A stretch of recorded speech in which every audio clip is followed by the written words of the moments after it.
Here in France, a key by-election is taking place in a couple of weeks' time. The seat in question includes parts of the very chic 5th, 6th and 7th arrondissements in Paris, and it is considered a pretty safe win constituency for the mainstream right Les Républicains party. Last night, former Prime Minister Michel Barnier was officially nominated as the party's candidate, but Culture Minister Rachida Dati of the same party is refusing to step aside. We can now bring in Angela Diffley for more on this story. Angela, it sounds like an episode of Game of Thrones here.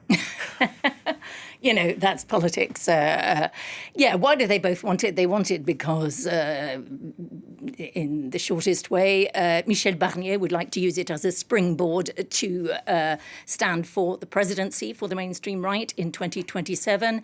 Rachida Dati would like to use it as a springboard. She says it's unofficially the opening of proceedings in the elections for mayor of Paris in 2026. In terms of what they do, they'd actually probably have quite similar platforms. You know, they both talked a lot about how Paris has become very dirty under the current mayor, that crime has risen very seriously, and that it is in dire financial straits. So their platforms wouldn't be that different.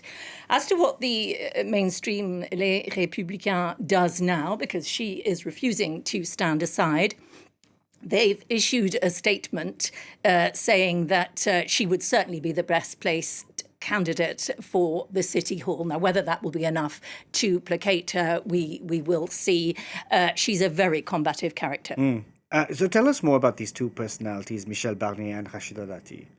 Yeah, let's start with Dati. You know, these two could hardly be more different. Yeah. She is the daughter of an Algerian mother, a Moroccan father, both immigrants into France. She's the second of 11 children raised in social housing. You know, she really didn't have the background of many in France's political elite when she hit the headlines.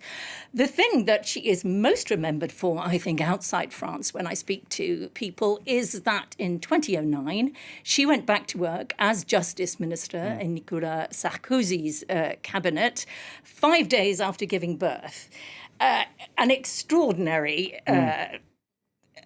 thing to do. And her daughter, of course, is now, a grown person, but you know, an astonishing thing to do, and that is what people really remember her for. She was also, that era was known for a sort of American-style communications strategy. You know, they were always in the glossy magazines. Sarkozy himself, to an extent, very much, and Rachida Dati, very much so. She is a people person. She was in the People magazines, but she's also a people person. And when she stood for the mairie before, she actually gave her mobile number to every concierge in Paris. She's very much about people, and that's what she does. Her weakness is that she is currently facing charges of corruption and influence peddling, dating from the time when Carlos Ghosn was running Renault Nissan. Yeah. She maintains those charges are politically motivated. The Les Républicains are showing some concern about the way she is rebuffing these charges in the media arena. She is very combative, goes on the attack, and a lot of them worry that it's all being counterproductive. Barnier, we haven't talked about. Yeah, Barnier was he negotiated Brexit. Absolutely, and he could hardly be more different. The two of them could hardly be more different. You know, that really was his hour of glory. He was the chief negotiator for the European Union in the Brexit talks, and it's widely believed he played it brilliantly.